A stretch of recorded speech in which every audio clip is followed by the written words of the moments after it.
আলাইকুম সবাইকে, কেমন আছেন সবাই? রান্নাবান্না উইথ রানু চ্যানেলে সবাইকে ওয়েলকাম করছি। কে কোথায় থেকে দেখছেন আমার ভিডিওগুলো অবশ্যই আমাকে কমেন্টে লিখে জানাবেন। আজকে থাম্বনেল দেখে হয়তো বুঝিয়ে গিয়েছেন আমি কি রান্না করব। সেটা হচ্ছে একটা করলা ভাজি করব। খুবই সহজ একটা রেসিপি। হচ্ছে যে করলা ভাজলে বলে যে অনেক তিতো হয়ে থাকে, খেতে ইচ্ছে করে না। আমি বলবো আজকে আমার মতো করে একবার হলো ট্রাই করবেন।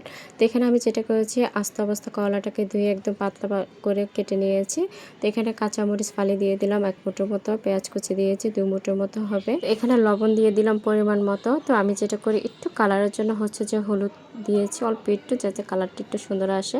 করলা ভাজি কিন্তু আপনার একটু হালকা সবুজ কালার থাকলে সুন্দর লাগে। তো এখানে আমি আর একটু পেঁয়াজ কুচি দিয়েছি, একটু মরিচ গুঁড়া দিয়েছি, এখানে জিরা বাটা দিয়ে দিলাম, রসুন বাটা দিয়েছি, যেহেতু পেঁয়াজ কুচি দিয়েছি আর কোনো মশলা দিব না।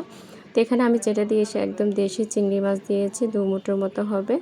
আমি এখানে ছোট চিংড়িটা দিয়েছি, আপনার চাইলে বড়টাও দিতে পারেন। আসলে ছোট বড় দিলে কি হয়, আপনার টেস্ট কিন্তু একই আসে, বড়টা দিলে একটু দেখতে সুন্দর লাগে।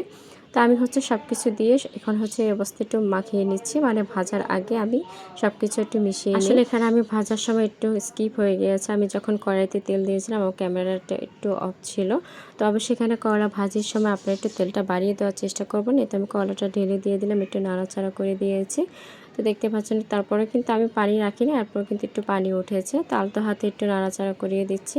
তো এখানে হচ্ছে কড়ার হাতলটা ধরে আমি একটু উল্টিয়ে পাল্টিয়ে দিচ্ছি। এভাবেও কিন্তু করতে পারেন, তাহলে কিন্তু করলা কোনো তিতা হয় না। তো আমার এখানে দেখেন হয়ে আসছে। আবার একটু সুন্দর করে সব কিছু মিশিয়ে দিচ্ছি এই পর্যায়ে। তো এখানে আমি যেটা করব, এখানে বেশি পরিমাণে আমি এখানে ধনেপাতা দিয়ে দিলাম। করলা ভাজিতে কিন্তু ধনেপাতা দিলে খুবই মজা লাগে। তো একবার হলেও বাসা আমি বলবো যে এভাবে একবার ট্রাই করে দেখবেন। করলা ভাজি কিন্তু কোনো তিতা হয় না। আমার বাসায় তো আমার হাতে করলা ভাজি সবাই অনেক বেশি পছন্দ করে, মানে কোনো তিতে হয় না। তো কেমন হলো অবশ্যই কমেন্টে লিখে জানাবেন কে কোথা থেকে আমার ভিডিওটা দেখছেন। আজকে ভিডিও পর্যন্ত সবাই ভালো থাকবেন। আল্লাহ হাফিজ।